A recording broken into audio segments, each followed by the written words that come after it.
Pre-1955 Blues, the Church's Year. I'm not one of those people that thinks that you have to have a pre-1955 missal. I think the 62 is fine. I'm not a theologian. I don't need to get into the church calendar and how all that works. And I don't even think that it's like overly important for me as a Catholic in my spiritual life, so I don't concern myself with it. In fact, I think it can be kind of dangerous thinking for some people that you need to keep going back in time to find when you're really Catholic or something like that. You know, it starts with Vatican II, and then it goes 1962, and then it's pre-1955, and then it's... Did you know that the Feast of All Saints, which is tomorrow, by the way, November 1st, was changed from May 15th in the year 500, something like that? I'd have to look up the exact date again. Yeah, the Feast of All Saints Day, used to be in the middle of May. So that was way back in the early church. So like, how far back do you want to go? Do you want to, you know, it's not good enough. 1962 is not good enough, so you're going to go back to 1955, and then you're just going to keep going back and finding yourself more and more distant from reality, I think. So here we've got the Church's Year. A really good book. I've had to use this book a few times. So back when I first got this, sometimes we didn't get regular Sunday Masses. And so you could open it up and say, let's say it was the 23rd Sunday after Pentecost or something like that. You just look up the 23rd Sunday after Pentecost. You got your epistle, your gospel. You have all of the, you know, introits and whatnot in here. Also, there's a little catechism lesson and everything that goes with that particular Sunday. It's really good. I've never had any problems with this, and it's just always been a good fallback for if you can't make it to Mass on that Sunday. Except for today, the Feast of Christ the King.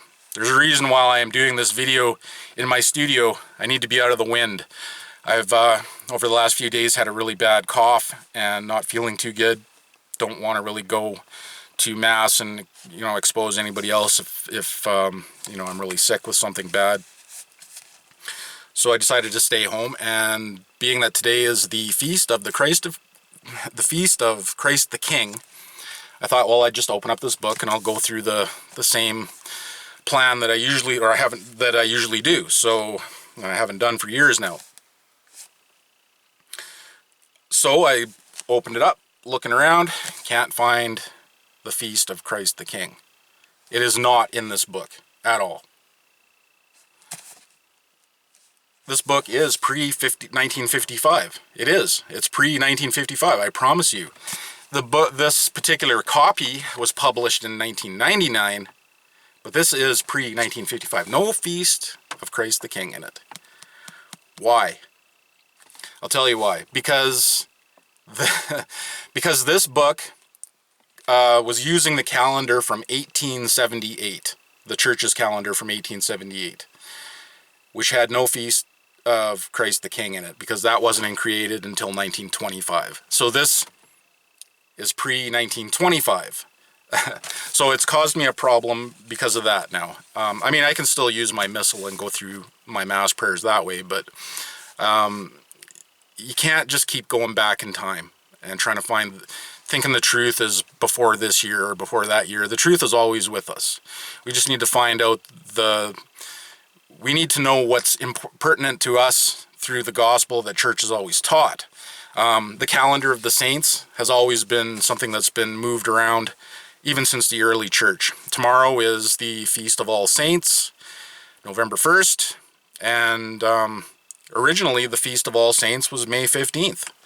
That was back in the early church, probably in the 400s or 500s, but you can see that these things have been moved throughout time.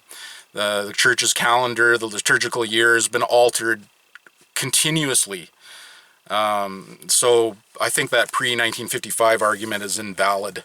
That's my opinion on that. So yeah, be careful of thinking things like that. Don't think that because it's pre-1955, your missal is pre-1955, it's better than 1962. Stop it, okay? Does that mean my 1878 missal is better than your 1955 missal? Come on. Catholic Northmen out.